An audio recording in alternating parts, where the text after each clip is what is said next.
এত রাতেও প্রশ্ন রেখে দিছো তোমরা? ইম্পর্টেন্ট।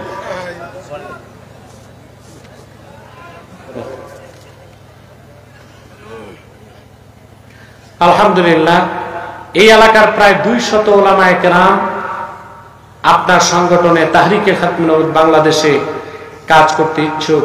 তাদের সম্পর্কে দিক নির্দেশনামূলক কিছু বলুন। অবশ্যই আমি স্বাগত জানাই আমার আলেম বন্ধুদেরকে। তাহরিকে খাতমুল নবুওয়াত বাংলাদেশের ব্যানারে কাজ করাটা ইমানি দায়িত্ব, আপনাদের সৌভাগ্য। আপনাদেরকে আমি স্বাগত জানাই। আপনারা প্রস্তুতি নিন, আমি কেন্দ্রীয় কমিটি পাঠাবো, আপনাদেরকে সাংগঠনিক ফরম্যাটে নিয়ে আসবেন ইনশাআল্লাহ। পীরের পায়ে চুমু দেওয়া যাবে কি? তো পীরের পায়ে চুমু দিবেন কোন সূরতে, এটা তো প্রশ্ন আগে, ঠিক না? প্রথম কথা হচ্ছে যে পীরের পায়ে চুমু দেওয়ার দরকার নাই, এটা প্রথম কথা। এখন হাতে সালাম করা যাবে কিনা, এটা একটা প্রশ্ন। এখন হাদিস কি বলে? হাদিস শরীফে দেখা যায় উস্তাদ, মুরব্বী, পিতা মাতা তাদের পায়ে চুমা দেওয়া যাবে।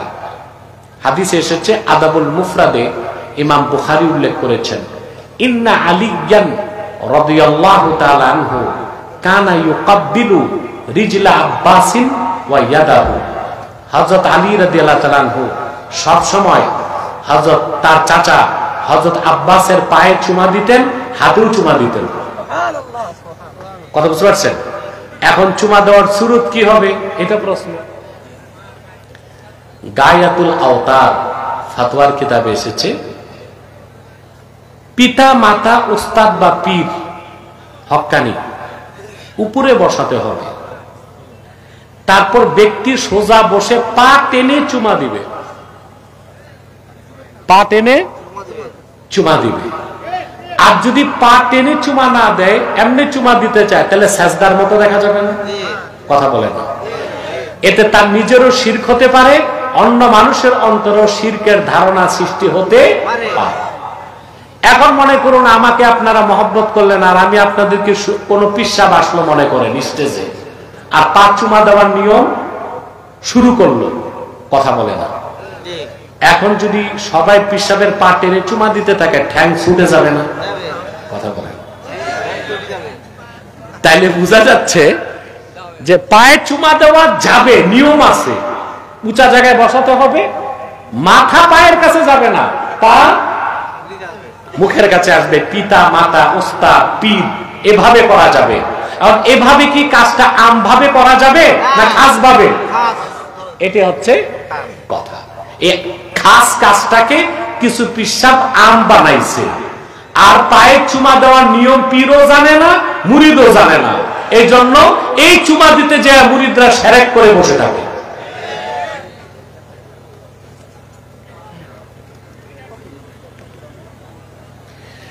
এক বক্তা বলেছে, রাসূলুল্লাহ সাল্লাল্লাহু আলাইহি সাল্লামের সিনা চাক নাকি মিথ্যা বানোয়াট, এই কথা বলছে যে মৌলবী, তার ঈমান নষ্ট হয়ে গেছে।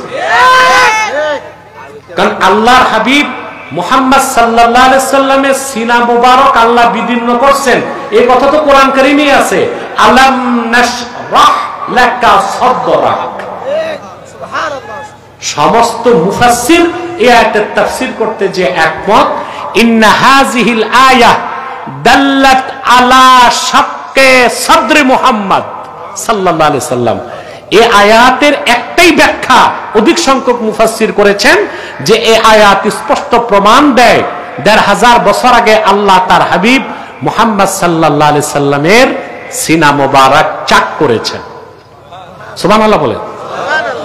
আর এই কথার পক্ষে বুখারী, মুসলিম সহ ৮৬টায় হাদিসের সংখ্যা আছে ৭০-এর অধিক। এখন যদি কেউ বলে সিনা চাকের ঘটনা মিথ্যা, তার তো ঈমান নষ্ট হয়ে গেছে, এবং তাকে ঈমানও দোহরাতে হবে, তার স্ত্রীর সাথে তার নিকাহও দোহরাতে হবে। এই ব্যাপারে আমার এক ছাত্র আছে, মুফতি মাসুক, তার একটা বক্তব্য নেটে আছে, এটা দেখবেন আপনারা।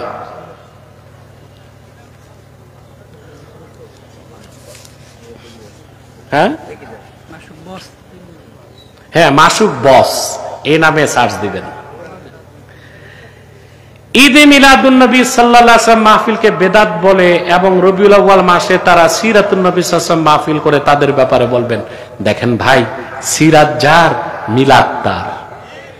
সিরাতুন নবী সাল্লাল্লাহু আলাইহি ওয়াসাল্লাম ব্যানারও মাহফিল হতে পারে, মিলাদুন নবী সাল্লাল্লাহু আলাইহি ওয়াসাল্লাম ব্যানারও মাহফিল হতে পারে। মিলাদুন নবীর ব্যানারে মাহফিল করা বেদাত বলা চরম মূর্খতা, কারণ সিরাতের শুরুই তো মিলাদ দিয়ে। তারপরে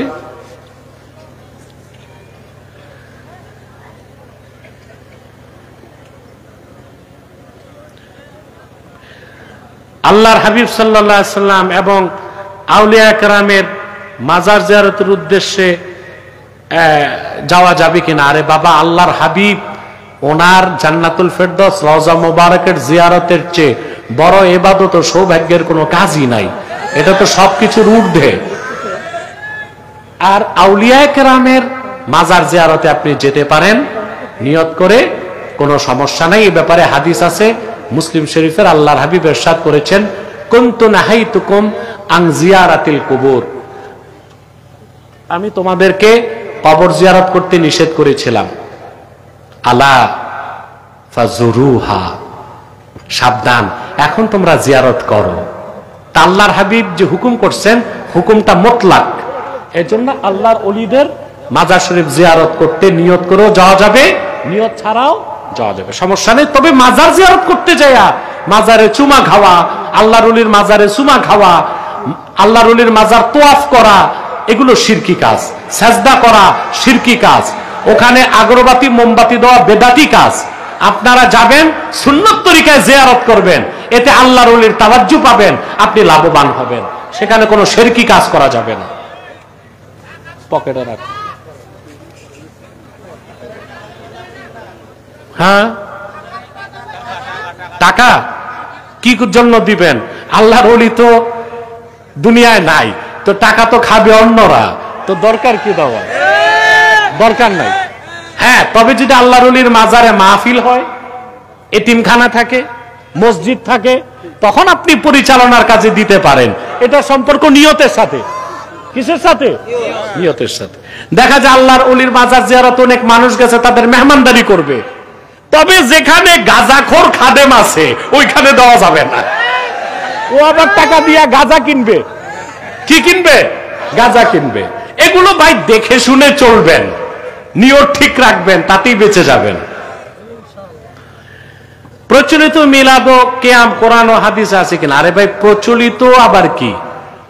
নামাজ যেটা, কোনটা প্রচলিত নামাজ? কোনটা যেটার প্রচলন আগে ছিল, এখনো আছে, সামনে থাকবে। তো মিলাদ কিয়াম প্রচলিত অর্থে করা যাবে না, এটাই তো সমস্যা আপনাদের। একেবারে সাহাবায়ে কেরামের আমল থেকে মিলাদ শরীফ পড়ার আমল চলে এসেছে। অতএব সাহাবায়ে কেরাম ১৫০০ বছর আগে মিলাদ শরীফ পড়তেন, তাবিঈনগণ পড়তেন, তাবুত তাবিঈনগণ পড়তেন, আউলিয়া কেরাম পড়েন, পড়েছেন, আমরাও পড়ি। এই অর্থে তো প্রচলিত মিলাদ শরীফ। আর এই প্রচলিত মিলাদ শরীফ পড়াই তো তাইলে সওয়াব বলে গণ্য হবে, অপ্রচলিত নিয়মে চলবে না। আর মিলাদ শরীফের যে কিয়াম, এটাকে আমরা জনপুর ও ফুরফুরা মুস্তাহাব মুস্তাহসান বলি। করলে সওয়াব, না করলে গুনাহ নাই। তবে কেউ যদি না বুঝে বেদাত শিরক বলে, সে গোমরাহ এবং ফিতনাবাজ।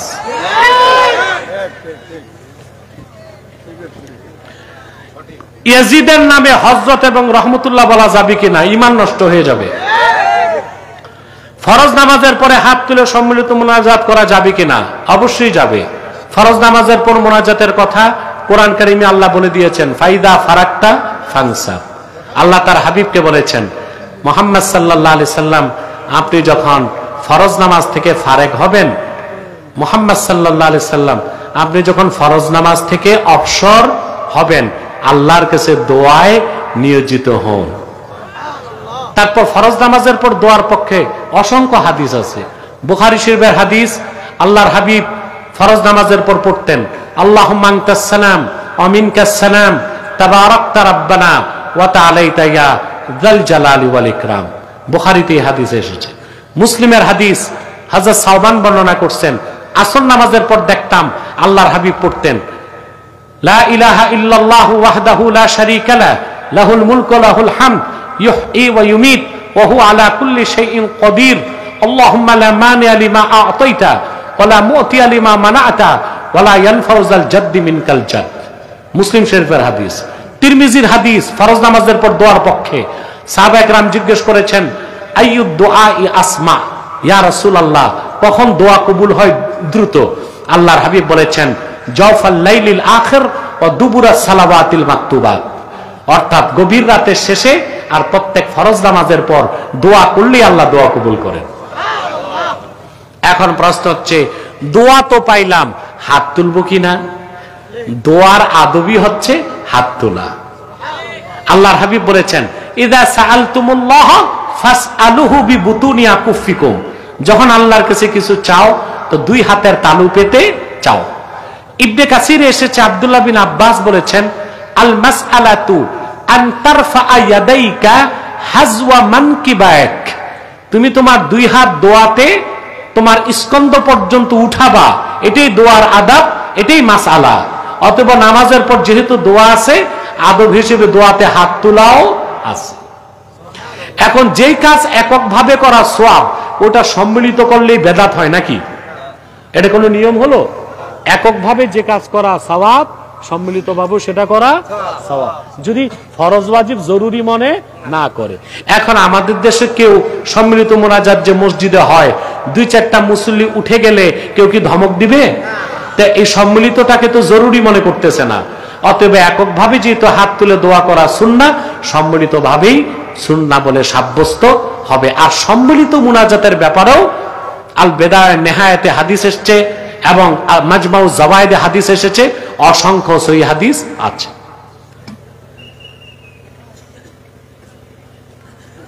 এটার উত্তর দিয়েছি। মুয়াজ্জিন বলে দাঁড়িয়ে কাতা সোজা করুন ইকামতের আগে, আপনার কাছে জানতে চাই কোন সময় দাঁড়াতে হবে? দাঁড়ানোর ক্ষেত্রে সুন্নাত হচ্ছে একামত শুরুর পরে। এখন একামত শুরুর পরে কখন দাঁড়াবেন, এটা একটা কথা। একামত শুরুর পরে কখন দাঁড়াবেন? হানাফিদের মত হচ্ছে ইয়াকুমুল ইমামু ওয়াল মুক্তাদি ইনদাল হাইআলাতাইন, ইমাম এবং মুক্তাদি উভয়ে দাঁড়াবে মুয়াজ্জিন যখন বলবে হাইয়া আলাস সালাহ। এটা এসেছে ফতোয়া শামিতে, জামিউর রুমুজে, অসংখ্য ফতোয়ার কিতাবে। অতএব হাইয়া আলাস সালাহর সময় দাঁড়ানোটা সুন্নাত এবং মুস্তাহাব। কথা বুঝতে পারছেন? হয়ে গেছে না? এলাকায় কিছু আলে হাদিসের ভাইরা বলে নাভির নিচে হাত বাঁধার ব্যাপারে কোনো সহিহ হাদিস নাই। বুকের উপর হাত বাঁধার ব্যাপারেই তো কোনো সহিহ হাদিস নাই। বরং বুকের উপর হাত বাঁধা, সরাসরি বুকের উপর হাত বাঁধতে হবে, নির্দেশমূলক কোন একটা হাদিস সিয়াসিত্তায় নাই। যে হাদিসটা তারা বলে ওটা সহিহ ইবনে খুজাইমাতে এসেছে, ওটা সিয়াসিত্তার বাইরের। আর নাভির নিচে হাত বাঁধার ব্যাপারে হাদিস সিয়াসিত্তাতে আছে, সহিহ হাদিস। তিরমিজির হাদিস, ইয়াদাউল ইউমনা আলাল ইউসরা তাহতা সুররা, বাম হাতের উপর ডান হাত ধরবে, নাভির নিচে বাঁধবে, তিরমিজির হাদিস। আবু দাউদ শরীফের মধ্যে এসেছে অমিনাস সুন্নাতি ওয়াদউল আকুফি আলাল আকুফি তাহতা সুররা, সুন্নাত হচ্ছে বাম কবজিগুলোর উপর ডান কবজিগুলো ধরবে, নাভির নিচে বাঁধবে। অসংখ্য সহিহ হাদিস আছে।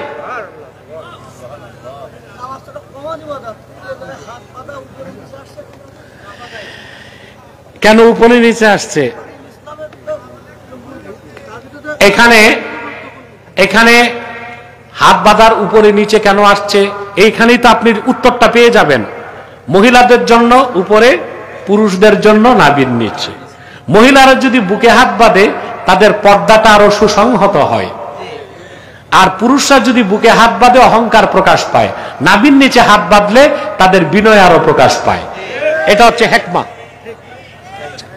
লামাজাবি ভাইরা কোথায় কি ফিট করবে এটার খুঁজে পাচ্ছে না, এজন্য মহিলারাও উপরে বাঁধে, পুরুষরাও উপরে বাঁধে। মৃত ব্যক্তির নামে ইসালে সওয়াব বা সওয়াব রেসানি করা মানুষকে খাওয়ানো যাবে কিনা? ফরজ ওয়াজিব মনে করা যাবে না, নফল কাজ মনে করে করা যাবে। আলিফ লাম রা, কোরআন কারীমের বিভিন্ন সূরা আল্লাহ শুরু করেছেন অক্ষর দিয়ে।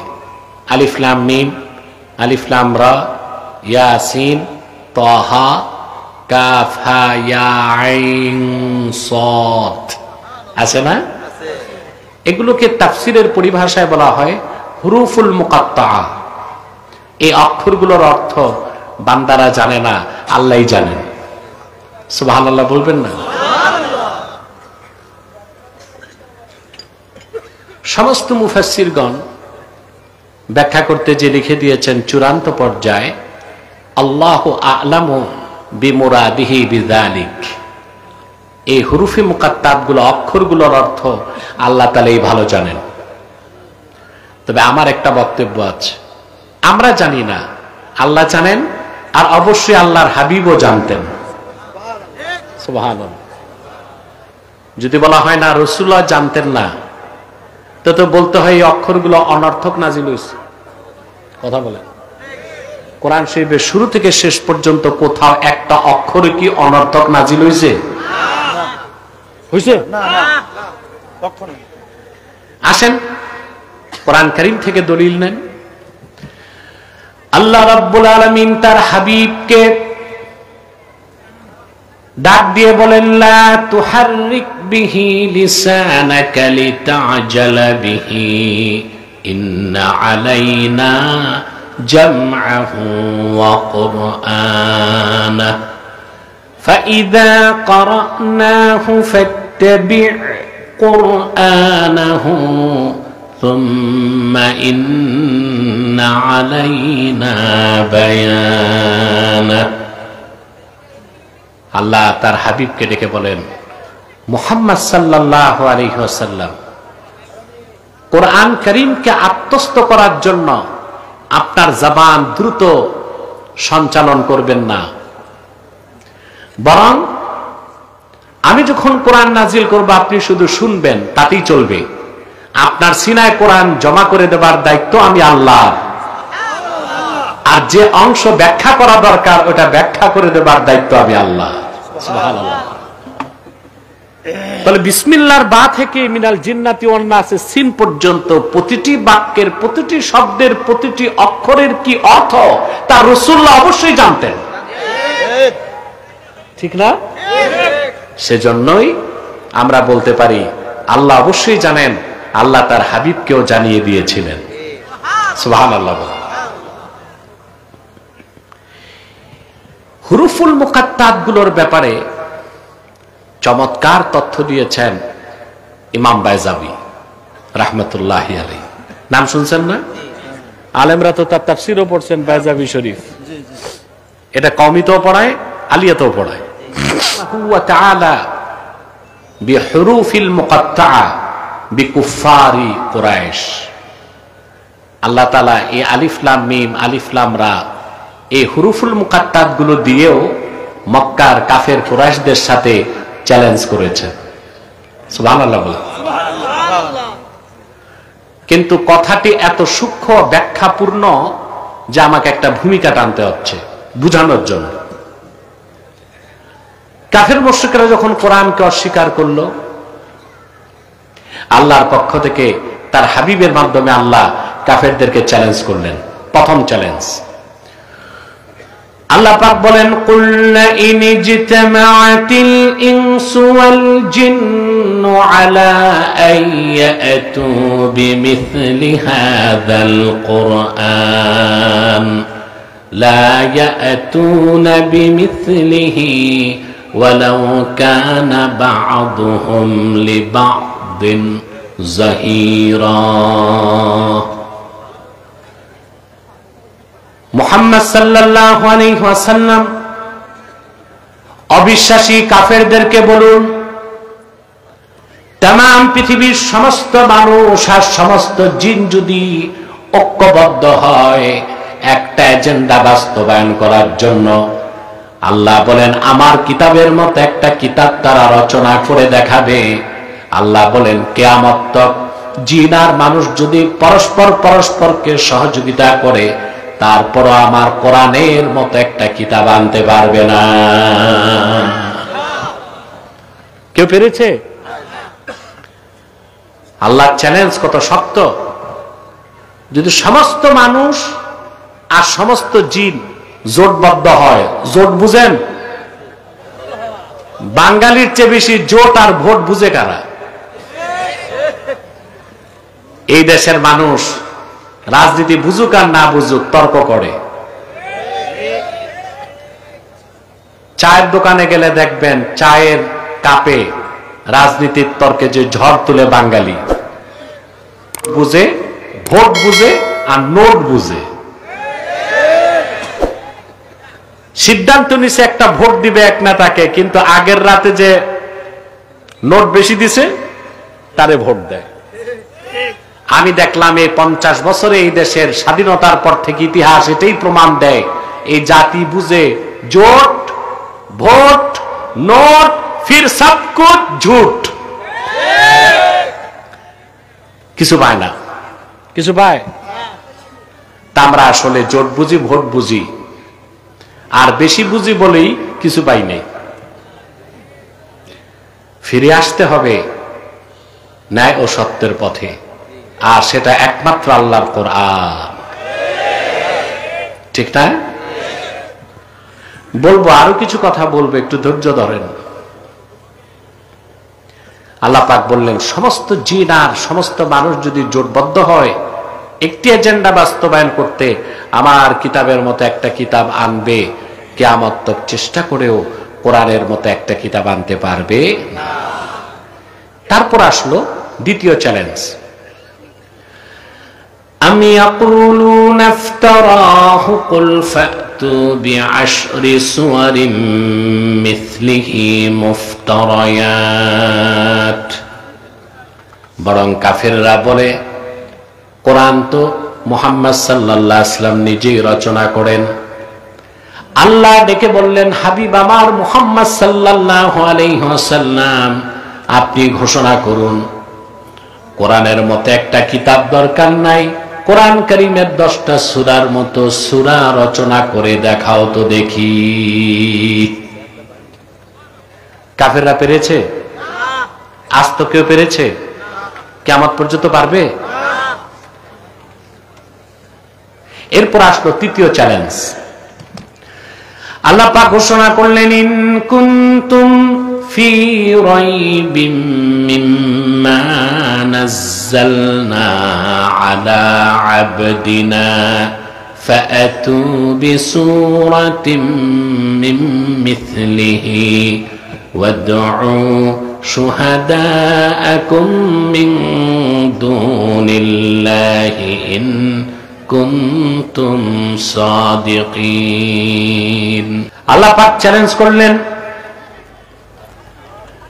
কোরআনের মতো কিতাব তো আনতে পারো নাই, 10টা সূরার মতো সূরাও তো পারো নাই। শোনো, তোমরা যারা আমার বান্দা মুহাম্মদ সাল্লাল্লাহু আলাইহি ওয়াসাল্লামের উপর অবতীর্ণ কোরআনকে সন্দেহ করো, কোরআনের মতো কিতাব দরকার নাই, 10টা সূরাও দরকার নাই, আমার কোরআনের একটা সূরার মতো সূরা এনে দেখাও তো দেখি। ওয়াদউ শুহাদাআকুম মিন দুনিল্লাহ, আল্লাহ ছাড়া তোমাদের যত সহযোগী আছে, বন্ধু বান্ধব আছে, শুধু আরবে না, ইয়ামানে, শামে, দামেস্কে, মিশরে, আফ্রিকায়, সবাইকে ডাকো, সম্মিলিত চেষ্টা করো। তারপরে দেখো আমার কোরআনের একটা সূরার মতো সূরা বানাতে পারো নাকি। আল্লাহ বলেছেন, একটা সূরার মতো সূরাও বানাতে পারবা না। বলেন সুবহানাল্লাহ। কথা খেয়াল করতেছেন? এরপরে আল্লাহর পক্ষ থেকে চ্যালেঞ্জ হলো হুরুফুল মুকাত্তাতের মাধ্যমে। আলিফ লাম মিম, আলিফ লাম রা, এইসব হুরুফ দিয়ে আল্লাহ কাফেরদেরকে চ্যালেঞ্জ করছেন। কিভাবে? যে কোনো ভাষায় কথা বলার জন্য আর লেখার জন্য অক্ষর লাগে। কি লাগে? অক্ষর ছাড়া কথা বলাও যায় না, লেখাও যায় না। ঠিক না? আমরা তো দেখি দুই ঠোঁটের ঘর্ষণে কথা হয়। আহা, মানুষ যদি আল্লাহর কুদরত গুলো দেখতো তো কখনোই মানুষগুলো নাস্তিক হতো না, বরং আল্লাহর কুদরত গুলো দেখে তাদের মস্তক গুলো অবনত হয়ে যেত। সুবহানাল্লাহ বলেন। মানুষ যে আল্লাহর সিলেক্টেড সৃষ্টি, আল্লাহর পছন্দের সৃষ্টি না মানুষ? কথা বলেন। আল্লাহ নির্বাচিত সৃষ্টি মানুষ। আল্লাহর কুদরত দেখার জন্য যেমন মহাশূন্যে তাকাতে হয় আকাশের দিকে, আর আল্লাহর কুদরত বুঝার জন্য প্রতিটি মানুষ তার দেহের দিকে তাকাতে পারে। আল্লাহ পাক বলেছে, আমরা দেখি ঠোঁট নড়ে কথা হয়, বিষয় কি এতটুকু? কথা জাগে মনে, কথাকে সাজায় মাথা, মনের কথা মুখে আসতে লাগে বাতাস। কথা পরিবহন করে কে? সুবহানাল্লাহ। কথা জাগে মনে, সাজায় কে? তারপরে ফুসফুস বাতাস সাপ্লাই দেয়। বাতাসের মাধ্যমে কথাটা এই গলাতে আল্লাহ ফিট করছেন একটা যন্ত্র, ষড়যন্ত্র। এটা কনস্পিরেসি না, ওই ষড়যন্ত্র না, ষড়যন্ত্র। এটা আর কোন প্রাণীকে আল্লাহ দেন নাই। আল্লাহর একটা কুদরত দিয়ে তো বিবর্তন বা ধূলিসাৎ হয়ে যায়। যদি মানুষ বানর থেকেই হতো, হনুমান থেকে হতো, শিবপাঞ্জি থেকে হতো, তো ওদের গলায় কথা বলার যন্ত্র নাই কেন? তাহলে বোঝা যায় মানুষ ন্যাচারাল সিলেকশন না, বরং মানুষ হচ্ছে best creation of almighty Allah, selected by Allah. মানুষ হচ্ছে আল্লাহ নির্বাচিত সৃষ্টি, শ্রেষ্ঠ সৃষ্টি। কোন প্রাণীকে তিনি কথা বলতে দিবেন না, সেজন্য মানুষকে শুধু কথা বলার যন্ত্র দিয়েছেন, বলেন সুবহানাল্লাহ। কথা জাগে মনে, কথা সাজায় মাথা, বাতাস পরিবহন করে কণ্ঠের মাধ্যমে, দুই ঠোঁটের ঘর্ষণে অক্ষরে রূপ নিয়া ভাষা বেরিয়ে যায়।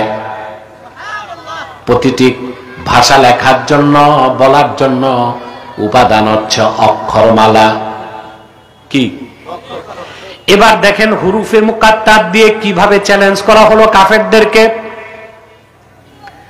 আল্লাহ পাক কাফেরদেরকে চ্যালেঞ্জ করলেন, আমার কিতাবের মতো একটা কিতাব তো আনতে পারো নাই, 10টা সূরার মতো সূরাও তো পারো নাই, একটি সূরার মতো সূরাও তো পারো নাই।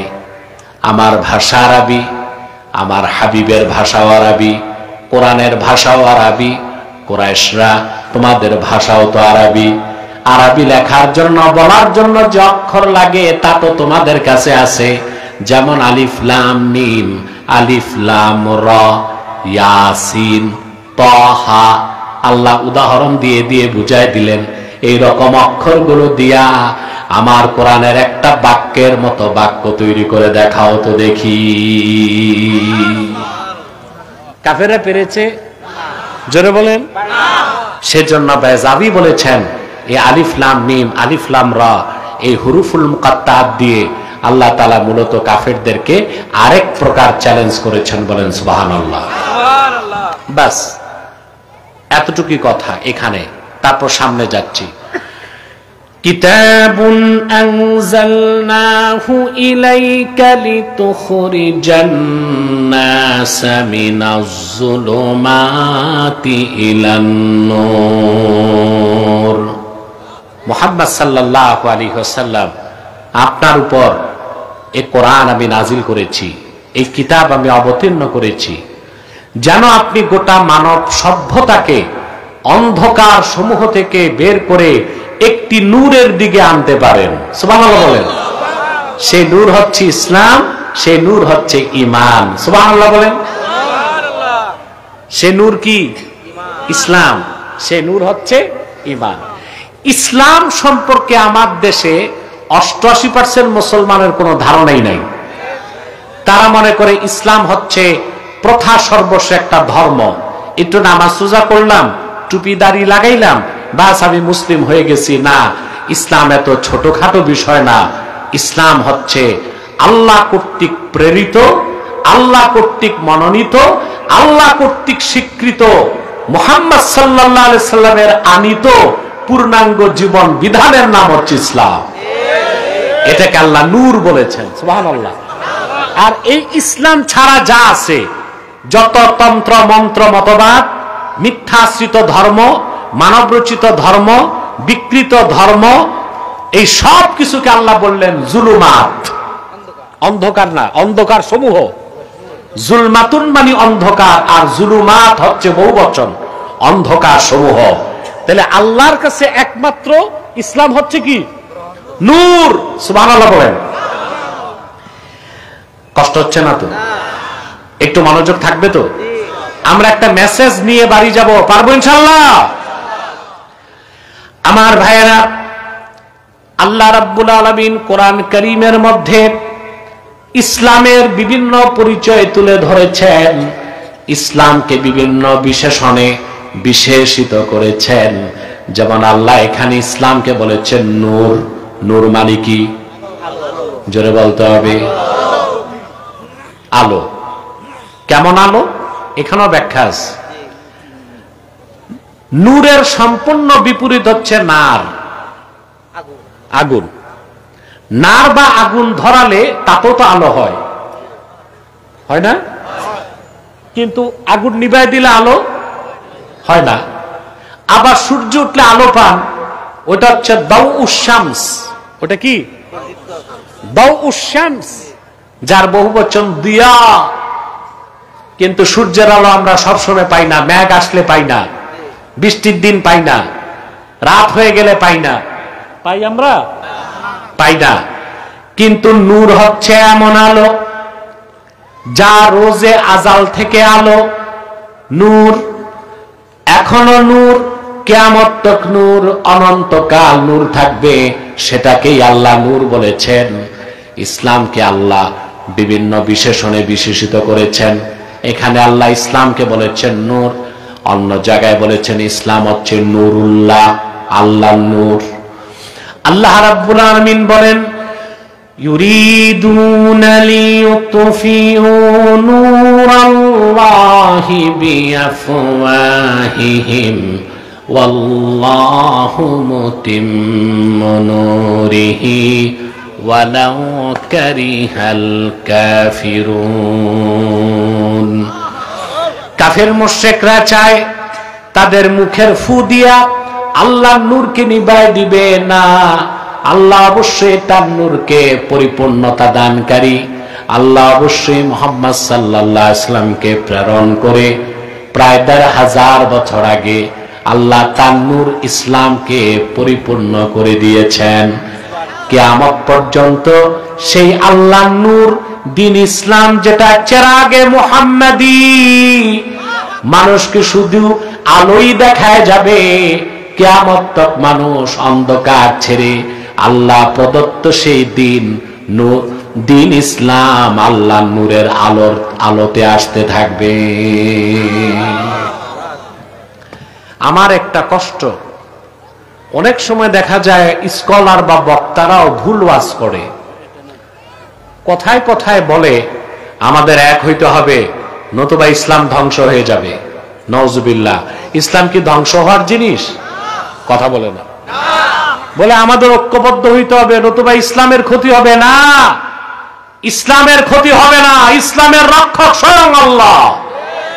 ভুলের কারণে মুসলমানের ক্ষতি হবে, ভুলের কারণে মুসলমানের ধ্বংস আসতে পারে। ইসলাম অক্ষয়, অবিকৃত, অম্লান। ইসলামের রক্ষক আল্লাহ। এটা আল্লাহর নূর, এটা চেরাগে মুহাম্মাদি। সারা দুনিয়ার সমস্ত পরাশক্তি, অপশক্তি, তাগুতি শক্তি সম্মিলিত ভাবে চেষ্টা করেও দিন ইসলামের এক জাররা ক্ষতি করার ক্ষমতা রাখে না।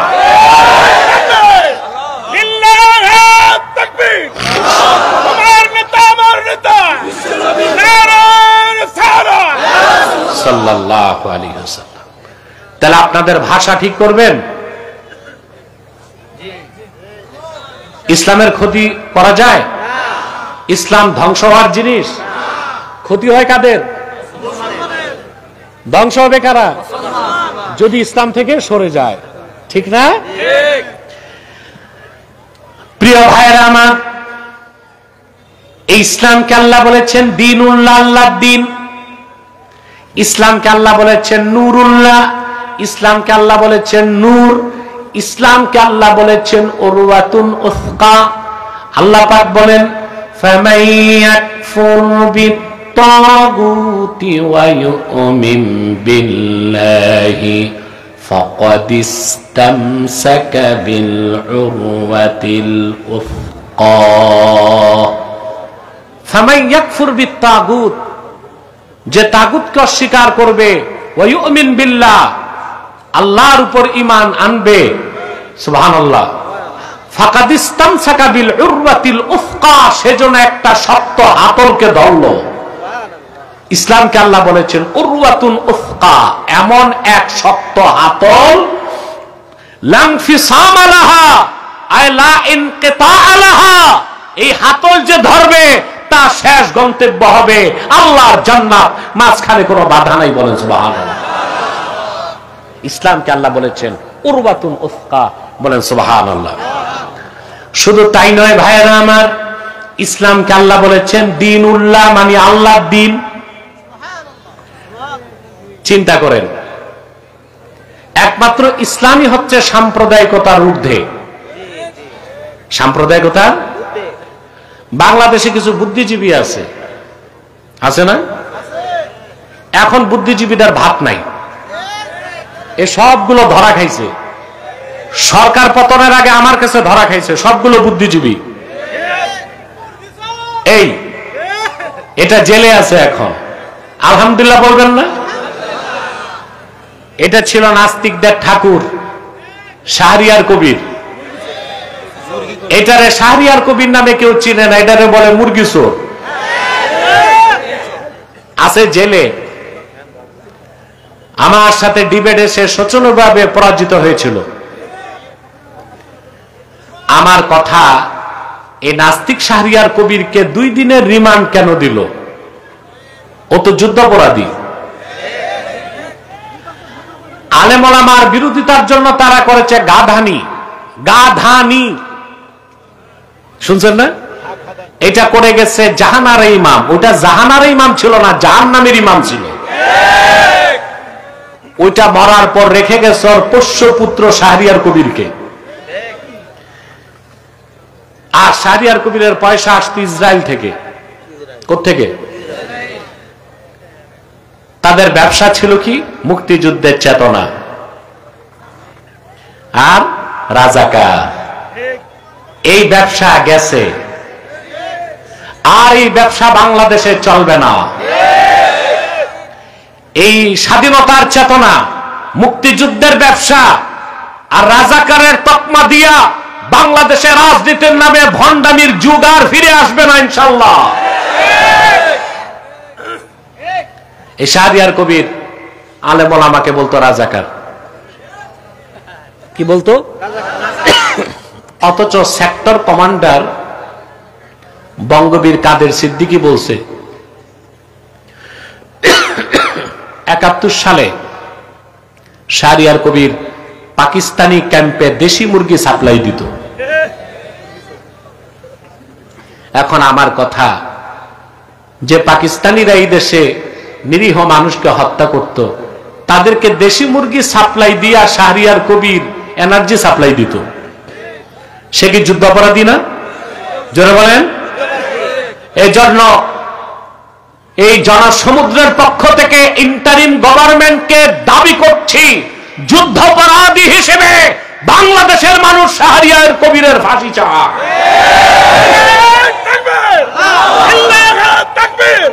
ইসলামের শত্রুরা বিপ্লব বিপ্লব নারায়ে তাকবীর আমার নেতা নারায়ে রিসালাত সাল্লাল্লাহু আলাইহি ওয়াসাল্লাম নাস্তিকগুলো বুদ্ধিজীবীগুলো এখন গর্তে লুকাইছে জালেম সবাই পালাইছে কেউ গেছে স্বামীর বাড়ি কেউ শ্বশুর বাড়ি কেউ দাদার বাড়ি কেউ পশ্চিমা দুনিয়া ওদের বাপের বাড়ি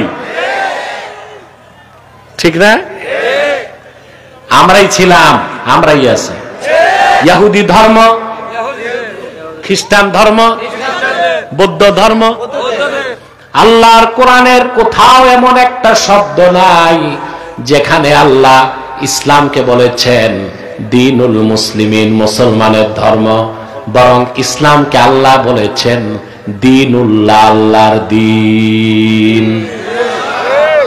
কার দ্বীন? আল্লাহর। এই কোরআনের কোথাও ইসলামকে বলা হয় নাই দীনুল মুসলিমিন, এটা বলা হয় নাই। কারণ আল্লাহর হাবিব মুহাম্মদ সাল্লাল্লাহু আলাইহি সাল্লাম আল্লাহর পক্ষ থেকে যে দ্বীন এনেছেন, যে কোরআন এনেছেন, তার কল্যাণ, তার হেদায়েত শুধু মুসলমানদের জন্য না, সারা বিশ্ব মানবতার মুক্তির জন্য আল্লাহর হাবিব কোরআন এনেছেন, আল্লাহর পক্ষ থেকে দ্বীন এনেছেন। এই দ্বীন ইসলামকে আল্লাহ দীনুল মুসলিমিন বলেন নাই, দীনুল্লাহ বলেছেন। বলেন সুবহানাল্লাহ। আল্লাহ রাব্বুল আলামিন বলেন ইযা জাআ নাসরুল্লাহি ওয়াল ফাথ ওয়া রাআইতান নাসা ইয়াদখুলুনা ফি দীনিল্লাহি আফওয়াজা। আল্লাহ দ্বীন ইসলামকে বলেছেন দীনুল্লাহ। দ্বীন কার? সুবহানাল্লাহ বলবেন না? দীনুল মুসলিমিন বলছেন, মুসলমানের ধর্ম বলছেন না, আল্লাহ নিজের দ্বীন বলেছেন? সুবহানাল্লাহ বলেন। তাইলে যদি আমরা আল্লাহর জমিনে আল্লাহর দ্বীন মোতাবেক রাষ্ট্র চালাতে চাই, সেই দাবিটা কি আমাদের সাম্প্রদায়িক বা অযৌক্তিক হবে? দ্বীন হচ্ছে দীনুল্লাহ, জমিন হচ্ছে আরদুল্লাহ, আমরা হচ্ছি ইবাদুল্লাহ। দ্বীন হচ্ছে দীনুল্লাহ, জমিন হচ্ছে আরদুল্লাহ, আমরা হচ্ছি ইবাদুল্লাহ। আল্লাহর জমিনে আল্লাহর বান্দারা আল্লাহ দ্বীনের আইন দিয়া দেশ চালাবে, সেখানে সাম্প্রদায়িকতার কোন ধোঁয়া তোলার সুযোগ নাই। এই ইসলামকে আল্লাহ বলেছেন নূরুল্লাহ, ইসলামকে বলেছেন নূর, ইসলামকে বলেছেন দীনুল্লাহ, ইসলামকে বলেছেন উরওয়াতুল উফকা। এটা গতানুগতিক ধর্ম না, এটা পূর্ণাঙ্গ জীবন বিধান। বলেন সুবহানাল্লাহ।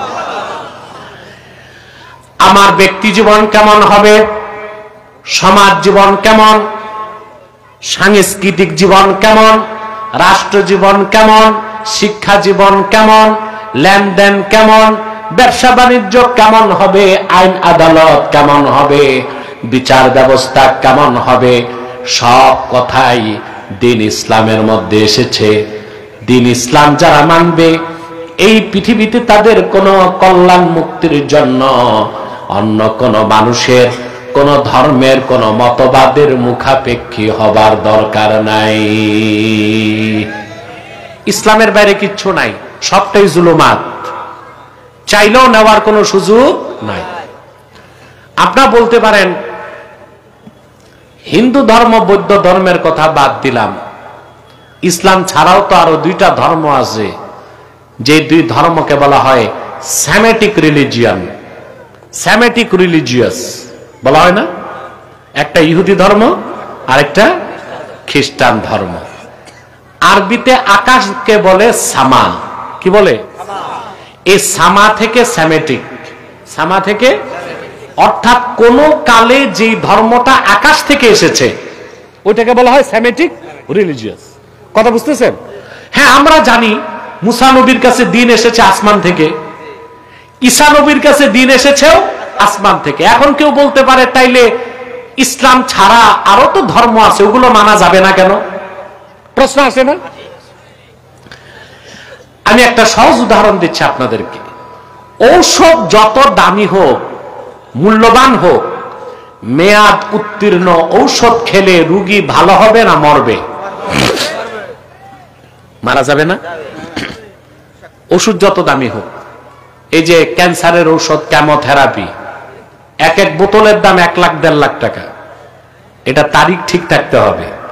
মেয়াদ উত্তীর্ণ কেমোথেরাপি রোগীকে দিলে রোগী বাঁচবে না, তাড়াতাড়ি মারা যাবে। তাড়াতাড়ি মারা যাবে না? মুসা নবীর কাছে আল্লাহর পক্ষ থেকে যে দ্বীন এসেছিল, ঈসা নবী আসার পরে সেটা মেয়াদ উত্তীর্ণ হয়ে গেছে।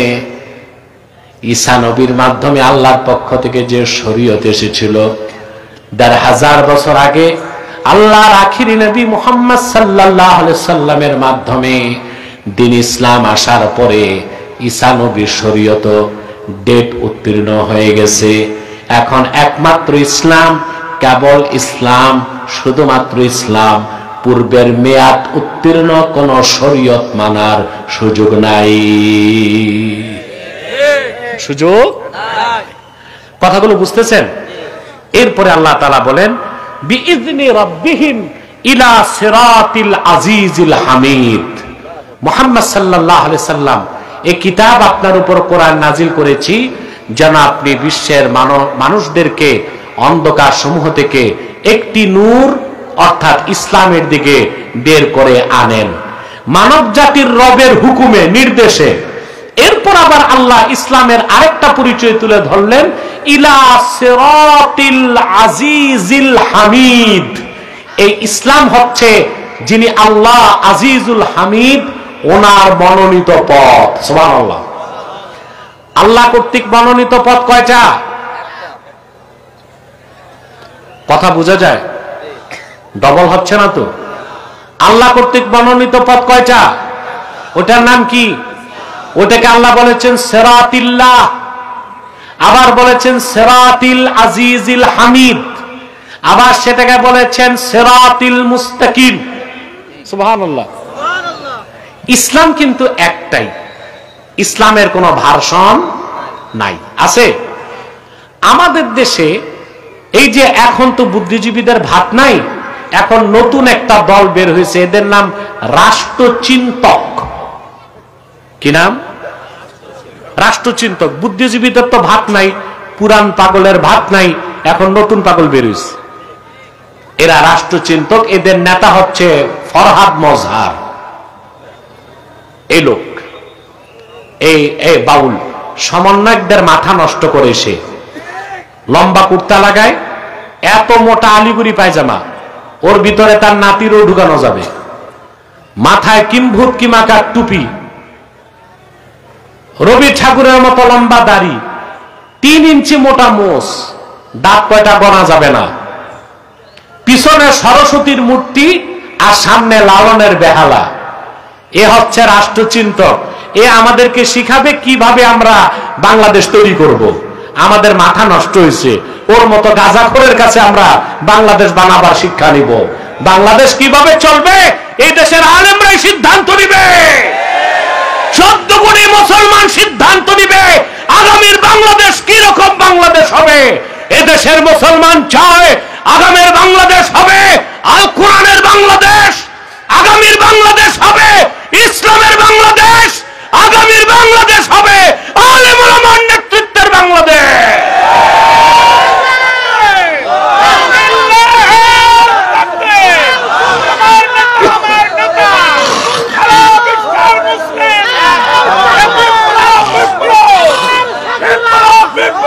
আল্লাহ এক, কোরআন এক, ইসলামও এক, এটার কোন ভার্সন সুবহানাল্লাহ বলবেন না?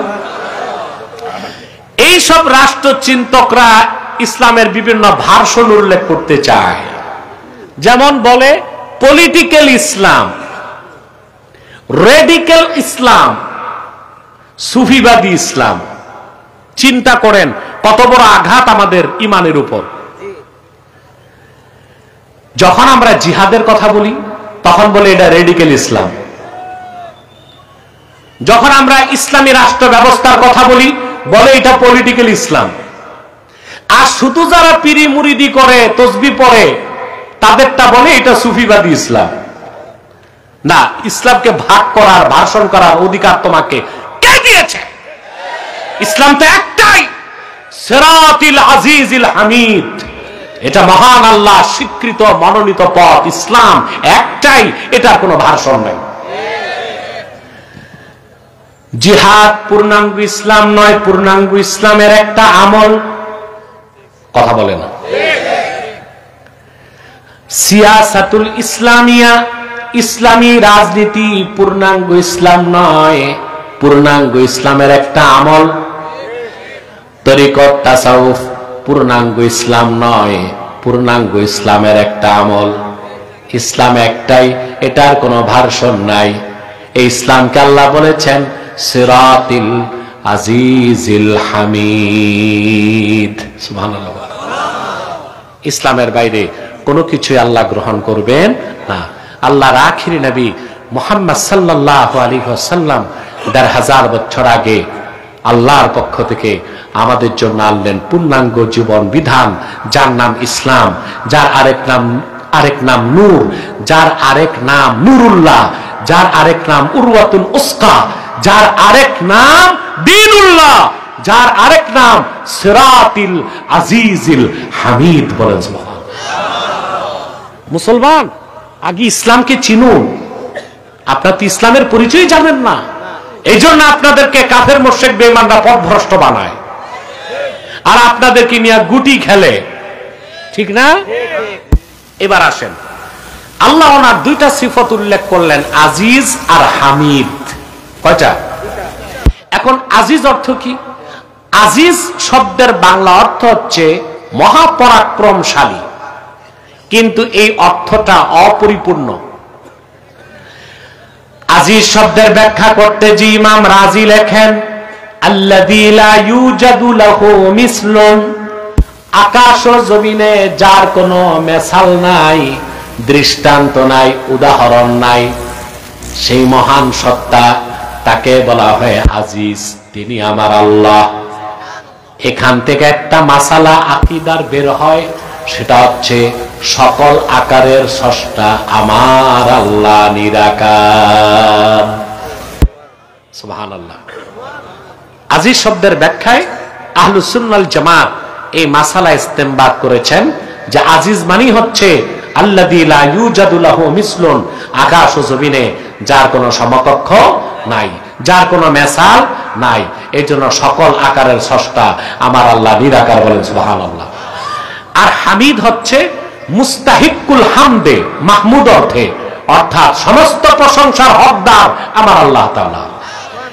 আল্লাহ দুইটা সিফত উল্লেখ করার পর আল্লাহ নিজের জাতি নাম উল্লেখ করলেন, আল্লাহিল্লাযী লাহু মা ফিস সামাওয়াতি ওয়া মা ফিল আরদ।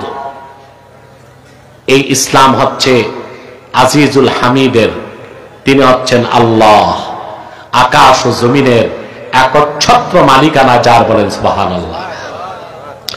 কোরআনের রাজনীতি যারা বিশ্বাস করে তাদের মধ্যে আর প্রচলিত রাজনীতি যারা বিশ্বাস করে তাদের মধ্যে এখানে মৌলিক পার্থক্য। প্রচলিত রাজনীতি যারা বিশ্বাস করে তারা বলে সার্বভৌমত্বের মালিক জনগণ, আর কোরআনের রাজনীতিকে যারা বিশ্বাস করে তারা বলে সার্বভৌমত্বের মালিক একমাত্র আল্লাহ তাআলা। ঠিক কিনা? পার্থক্যটা কি গৌণ না মুখ্য? মৌলিক পার্থক্য। যারা মনে করবে সার্বভৌমত্বের মালিক জনগণ, তাদের মিছিল, মিটিং, রাজনীতি সব নাজায়েজ এবং হারাম হিসেবে গণ্য হবে। আর যারা কোরআন সুন্নাহ মোতাবেক রাজনীতি করবে, বিশ্বাস করবে সার্বভৌমত্বের মালিক আল্লাহ, তাদের রাজনীতিটা ইবাদত বলে গণ্য হয়ে যাবে। একটা ইবাদত হবে আর একটা কি হবে? নাফরমানি হবে। আপনারা শক্তি দিয়া বলেন সার্বভৌমত্বের মালিক কে? এখন যারা বলে সার্বভৌমত্বের মালিক জনগণ, তারা নিজেরাই সংবিধান বানায়, আবার প্রয়োজনে ওই সংবিধান খেয়ে ফেলে। কথা বলে না? যারা বলে সার্বভৌমত্বের মালিক জনগণ, সংবিধান তারা বানায় না? তারা সংবিধান বানায়, তারপরে সংবিধানের উপর ঈমান আনে, আবার যখন ভালো লাগে না, জুত লাগে না, তখন এই সংবিধান আবার বাতিল করে দেয়। এটা অনেকটাই হিন্দুদের মূর্তি পূজার মতো একটা শিরকি কাজ। যেমন দুর্গা পূজার আগে, সরস্বতী পূজার আগে মূর্তি টুর্তি থাকে? থাকে না। পূজার আগে এগুলো হিন্দুরা বানায়। কথা বলে না? ওরা নিজ হাতে মূর্তিগুলো বানায়, তারপর মূর্তির উপর ঈমান আনে, এগুলোর চুমাচামি করে, সম্মান করে, আবার এগুলো নিয়ে নদীতে বিসর্জন দেয়। ওরাই বানালো, ওরাই ঈমান আনলো, ওরাই ধ্বংস করলো। তো এখন যারা জনগণ সার্বভৌমত্বের মালিক এটা বলে, এরাই জনগণকে প্রতিনিধি বানায়া সংবিধান লেখে, ঈমান আনে, আবার যখন ভালো লাগে না এই সংবিধানকে আবার খেয়ে ফেলে। কথা বলে না? এবার আমি একটা উদাহরণ দিব আপনাদেরকে, কথাটা বলবো, হৃদয়ে লালন করবেন। আর ইউটিউবার ভাইরা তোমরা আমার দিকে তাকাও, ক্যাপশন ঠিক মতো দিতে হবে। হযরত ওমর রাদিয়াল্লাহু তাআলা আনহু তিনি বলেন, কুন্না ফিল জাহিলিয়াতি নাসনাউল আসনামা বিল আজওয়া। হযরত ওমর বলেন, জাহিলি যুগে আমরা খেজুর দিয়া মূর্তি বানাইতাম। হিন্দুরা বানায় কি দিয়া? আর হযরত ওমর বলেছেন, আমরা কুরাইশরা জাহিলি যুগে মূর্তি বানাতাম খেজুর দিয়া। কি দিয়া? মূর্তি বানাতাম, সম্মান করতাম, চুমা খেতাম, বুকে রাখতাম, মাথায় রাখতাম, বগলে রাখতাম, ক্ষুধা লাগলে খেয়ে ফেলতাম। খাইতে সমস্যা হইতো না, কারণ বানাইতেন কি দিয়া? খেজুর দিয়া। হিন্দুদের প্রতি আমার পরামর্শ থাকবে, তোমরা মাটি দিয়া মূর্তি না বানায় আটা দিয়া বানাও, তাহলে এগুলো পরে ব্রেড বানায় খাওয়া যাবে, ঠিক না? একটা কাজে লাগলো। তো হযরতে ওমর রাদিয়াল্লাহু তাআলা আনহু বলেন, আমরা খেজুর দিয়া মূর্তি বানাতাম, সম্মান করতাম, শ্রদ্ধা করতাম, চুমা খাইতাম, মাথায় রাখতাম, বুকে রাখতাম, বগলে রাখতাম, ক্ষুধা লাগলে খেয়ে ফেলতাম। আজ হযরত ওমরের কথাটা আমার হৃদয়ে দাগ কেটেছে।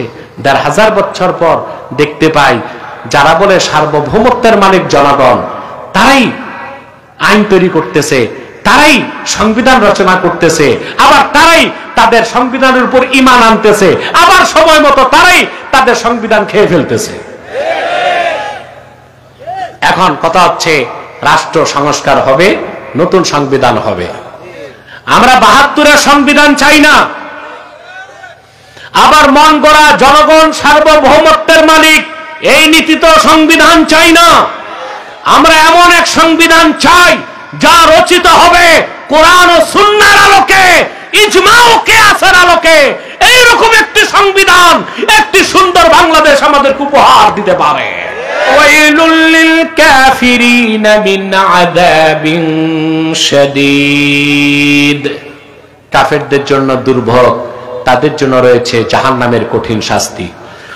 আল্লাযীনা ইস্তাহিব্বুনাল হায়াতাদ দুনিয়া আলাল আখিরাতি ওয়া ইয়াসুদ্দুনা আন সাবিলিল্লাহি ওয়া ইয়াবগুনাহা ইওয়াজা।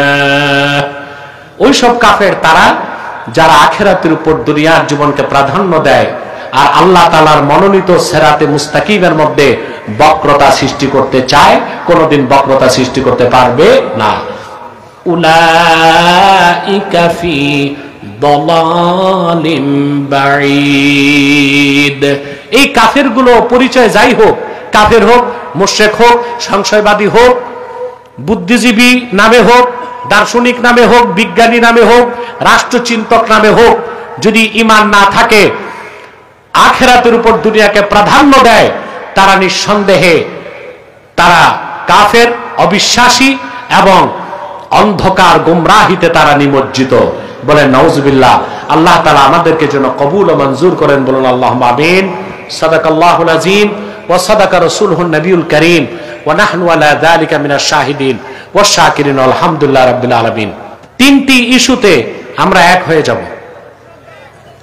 ইসলামের সুমহান স্বার্থ রক্ষায় আমরা ঐক্যবদ্ধ হয়ে যাব। মুসলমানদের মৌলিক দাবিগুলো আদায়ে আমরা এক হয়ে যাব।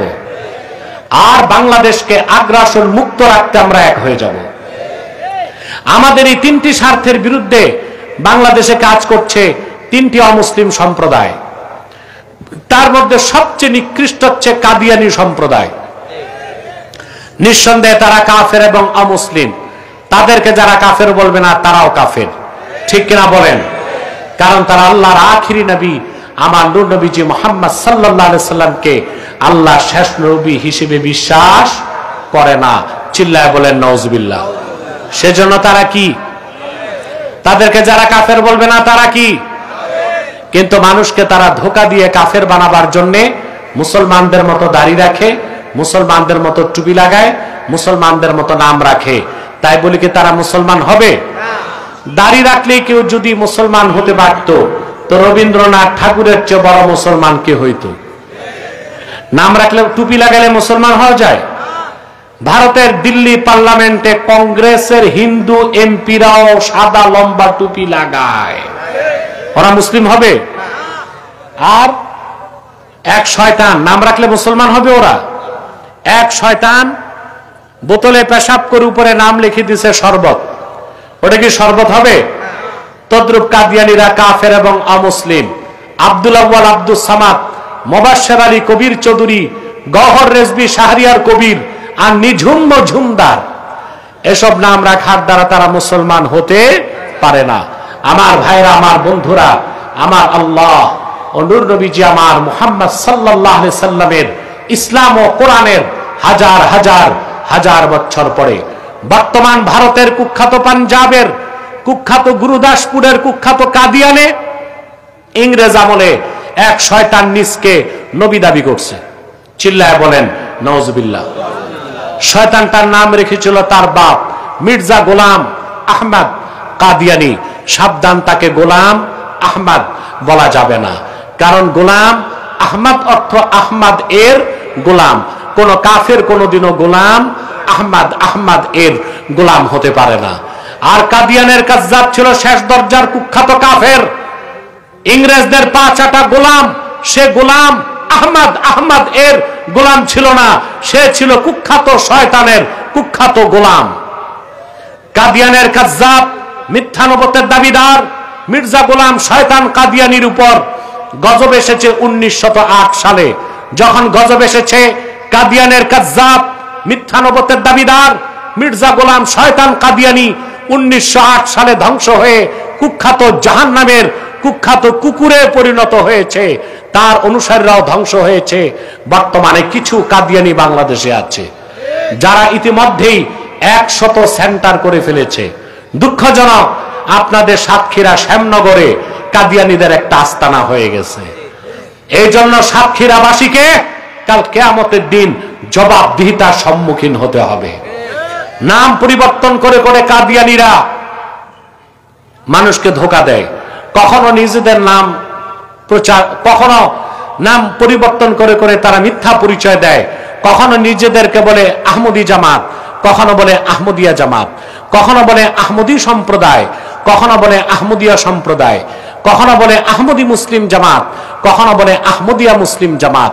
সাবধান, যত কাদিয়ানি ছিল আছে থাকবে, তারা কেউ আহমদী জামাত নয়, আহমদিয়া জামাত নয়, আহমদী সম্প্রদায় নয়, আহমদিয়া সম্প্রদায় নয়, আহমদী মুসলিম জামাত নয়, আহমদিয়া মুসলিম জামাত নয়, তারা শয়তানি জামাত, কুখ্যাত জাহান্নামের কুখ্যাত কুকুরের দল।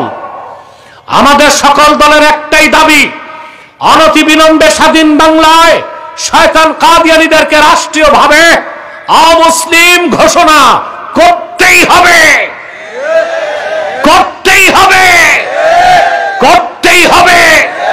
এই দাবি আদায়ে যদি জানমাল দিতে হয়, কারা কারা প্রস্তুত আছেন হাত তুলে দেখেন।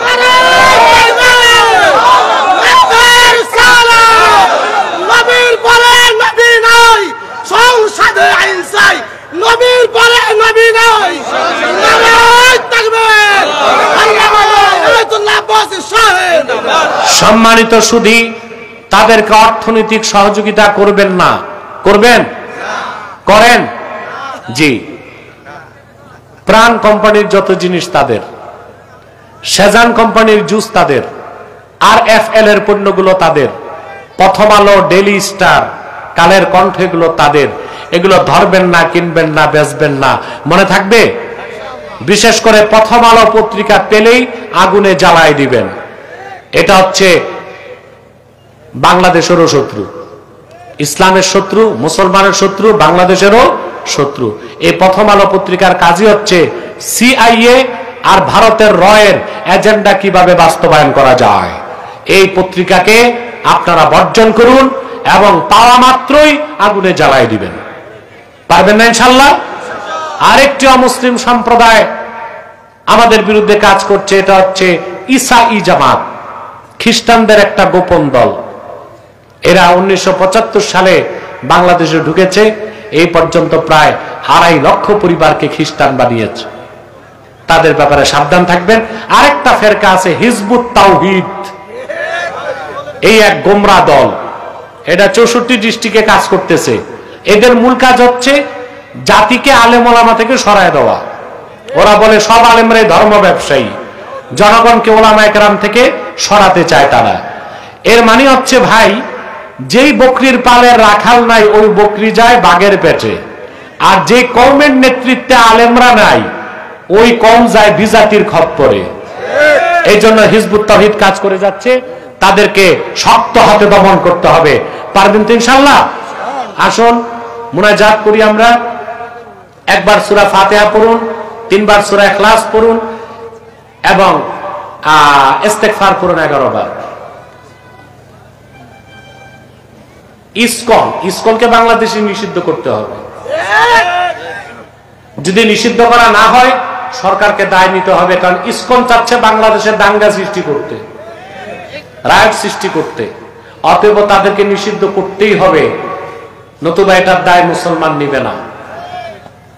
নিরীহ হিন্দু যারা, তাদেরকে নিয়ে ইসকন ব্যবসা করে, কথা বুঝতে পারছেন? এটাকে বাংলাদেশে চলতে দেওয়া উচিত হবে না। রব্বানা যালামনা আনফুসানা ওয়া ইল্লাম তাগফির লানা ওয়া তারহামনা লানাকুনান্না মিনাল খাসিরিন। আল্লাহ তাআলা গভীর রাতে তোমার হাজার হাজার নেককার বান্দা পর্দার আড়ালের মা বোন নিয়া হাত তুলেছি আল্লাহ। এতগুলো মানুষের মধ্যে যার দুটো হাত তোমার ভালো লাগে আল্লাহ, তার দুটো হাতের বিনিময়ে আমাদের জিন্দেগীর সব গুনাহ তুমি মাফ করে দাও। হৃদয়ের গভীর থেকে দোয়া করি আল্লাহ, তোমার আখিরি নবী নূর নবীজি আমার মুহাম্মদ সাল্লাল্লাহু আলাইহি ওয়াসাল্লাম আজ থেকে ১৫০০ বছর আগে দুনিয়া থেকে বিদায় নিয়েছেন। হায়াতুন নবী হিসেবে জান্নাতুল ফেরদাউস রওজা মুবারকে বিশ্রাম নিয়েছেন। আল্লাহ জীবনে একবার তোমার আখিরি নবী নূর নবীজি আমার মুহাম্মদ মুস্তাফা সাল্লাল্লাহু আলাইহি ওয়াসাল্লামের জান্নাতুল ফেরদাউস রওজা মুবারকে উপস্থিত হয়ে গো আল্লাহ তোমার হাবিবের নূরের কদমে দরুদ ও সালামের হাদিয়া দেবার আগে আল্লাহ তুমি ডাক দিও না। আল্লাহ তাআলা একবার বা একাধিকবার জানা সোনার মদিনায় নূরের মদিনায় যেতে পেরেছি আল্লাহ, জীবনে বারবার তোমার আখিরি নবী নূর নবীজি আমার মুহাম্মদ সাল্লাল্লাহু আলাইহি ওয়াসাল্লামের নূরের শহর মদিনাতুল মুনাওয়ারা জিয়ারতের জন্য তাদের কপালটা খুলে দাও। হৃদয়ের গভীর থেকে দোয়া করি আল্লাহ, তোমার আখিরি নবী নূর নবীজি আমার মুহাম্মদ সাল্লাল্লাহু আলাইহি ওয়াসাল্লামের নূরের চেহারা মোবারক স্বপ্নে একবার দেখে গো আল্লাহ জান্নাত ওয়াজিব হবার আগে তুমি ডাক দিও না। একবার বা একাধিকবার যারা আল্লাহ তোমার আখিরি নবী নূর নবীজি মুহাম্মদ সাল্লাল্লাহু আলাইহি ওয়াসাল্লামের নূরের চেহারা মোবারক স্বপ্নে দেখার সৌভাগ্য লাভ করেছে, জীবনে বারবার দেখার জন্যে আল্লাহ তাদের কপালটা তুমি জান্নাতি কপাল বানায় দাও। আল্লাহ আমাদের অনেকের বাবা নাই, অনেকের মা নাই, অনেকের বাবা মা একজন নাই। যত মানুষের বাবা মা দুনিয়ার থেকে বিদায় নিয়ে অন্ধকার কবরে চলে গেছে আল্লাহ সকল মুসলমান বাবা মার কবরকে তুমি জান্নাতের বাগান বানায় দাও। আল্লাহ এই মসজিদ কমিটির প্রত্যেক সদস্যকে তুমি দ্বীনের কর্মী বানায় দাও। আল্লাহ আমার কলিজার টুকরা যুবক ভাইগুলোকে কবুল করো, তাদের প্রত্যেককে খাঁটি ইমানদার বানায় দাও, সহিহ আকীদার ধারক বানায় দাও, আহলুস সুন্নাল জামাতের অনুসারী বানায় দাও। আল্লাহ তাহরিকে খাতমে নবুয়ত বাংলাদেশের সৈনিক বানায় দাও। আল্লাহ রাব্বুল ইজ্জাত ওয়াল জালাল যারা ধন দিয়েছে মন দিয়ে খেটেছে মাহফিলটার জন্য, তাদের প্রত্যেকের ধন মনকে কবুল করে মাহফিলটা আমাদের নাজাতের জারিয়া বানায় দাও। আল্লাহ তাআলা পর্দার আড়ালে আমার মা বোন যারা হাত তুলে বসে আছেন তাদের মনের দুঃখ কষ্টগুলো দূর করে দাও, তাদের প্রত্যেককে একটি সোনার সংসার হাদিয়া করে দাও। ভাইরা আমার একটি মিনিট সময় ছেড়ে দিলাম, চক্ষুটা বন্ধ করুন, দিলটা নরম করুন।